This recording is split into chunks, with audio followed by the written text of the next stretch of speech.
Sit ready. Attention. Just kõlas stardilähe ja eelsõitude põhjal me võime eeldada, et Tallinna Reaalkool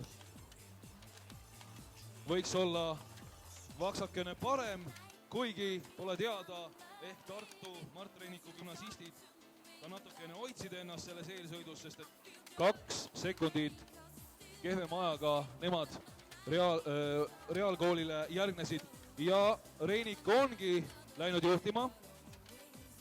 Kuigi see on tõesti väga väike edumaa, see on vaid meetrine, midagi pole veel otsustatud. Läbida jääb kohe 250 meetrit ehk siis pool võistlusmaad.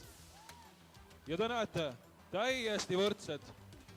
Need nelikud on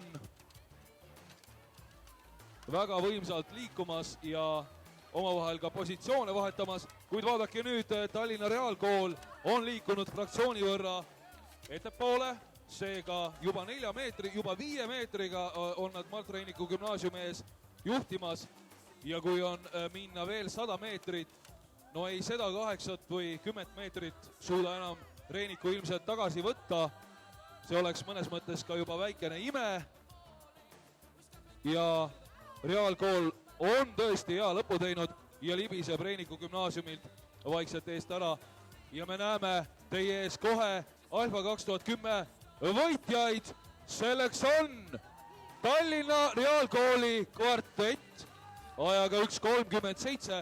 Muuseas, et olete juveliiri täpsusega, sest et te sõitsite ka eelsõidus täpselt sama aja ja Mart Reiniku gümnaasium lõpus väsis, saades ajaks 1.41,5 ja nagu mainitud, Tallinna Pääsküla gümnaasium ei saanud selles sõidus osaleda, saab siiski kirja oma 3. koha, mille nad eelsõiduga välja teenisid, nii et esikolmik on siin kenasti selgunud ja vastastikused õnnitlused. Teine koht, hõbemedal, kuulub Tartu Mart Reiniku gümnaasiumile. Olge head, teie ajaks 1.41,5, mis selle tulemuse tagas. Teine koht, hõbemedal, Tartu Mart Reiniku gümnaasium. Aplaus Mart Reiniku gümnaasiumi vapratele sportlastele.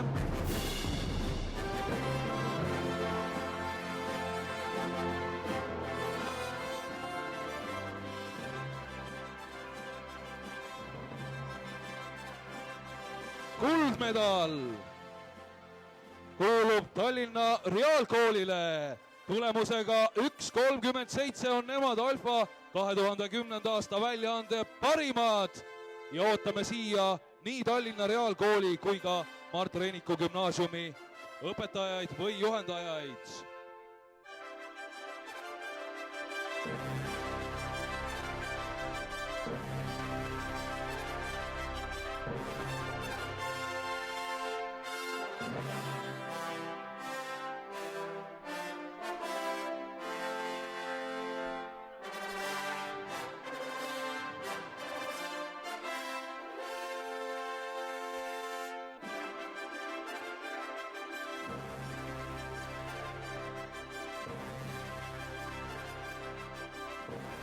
Ja veel kord suur aplaus meie parimatele.